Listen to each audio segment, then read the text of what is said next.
Binigyan na ng babala at ultimatum ng pamunuan ng Manila International Airport Authority ang pest control service contractor ng NAIA dahil sa mga napabalitang surot at daga. Si Ryan Lasigas sa report. Dayan, nasabon nga ang housekeeping and pest control and service contractor ng NAIA matapos ang isyu ng surot at daga sa paliparan nitong mga nakarang araw. Shape up or suffer getting blacklisted. Ito ang babala ni MIAA General Manager Eric Ines sa kanilang mga housekeeping at pest control service contractors ng Ninoy Aquino International Airport o NAIA. Nitong mga nakarang araw, laman ng usapin ng NAIA dahil sa surot at daga.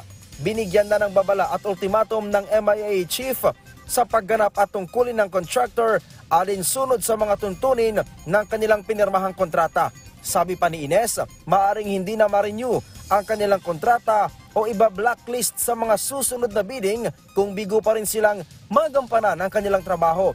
Nakipagpulong din si Ines sa terminal administrators, service contractors at mga eksperto sa kalusugan mula sa Bureau of Quarantine at MIAA Medical upang suriin ang kasalukuyang kalagayan ng sanitation services sa buong terminal ng NAIA.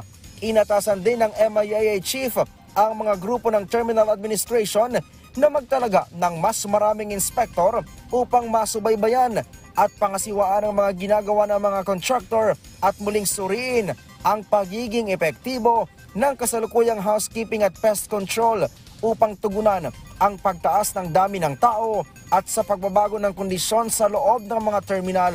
Babaguhin na rin ng MIAA ang Terms of Reference o TOR para sa service contracts, pagpataw ng mas mahigpit at mas mataas na parusa para sa liquidated damages.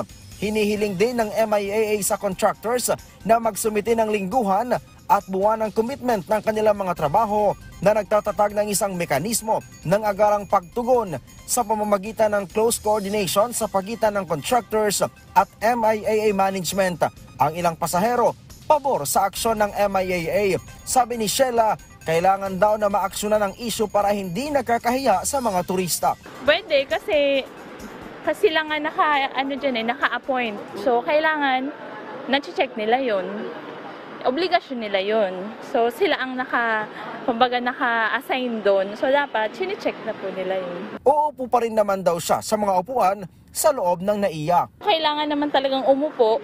Kasi kung matagal lang maghihintay ka ng biyahe, need talaga natin yun. Kailangan natin ng rest area. Dayan, matapos nga yung nangyaring pagpupulong, nangako yung kontraktor na dadalasan na nila yung surveillance at disinfection sa mga upuan at ilang pang bahagi ng NAIA. Dadagdagan na rin daw nila yung kanilang deployment at manpower. Dayan. Maraming salamat sa update, Ryan Lasigas.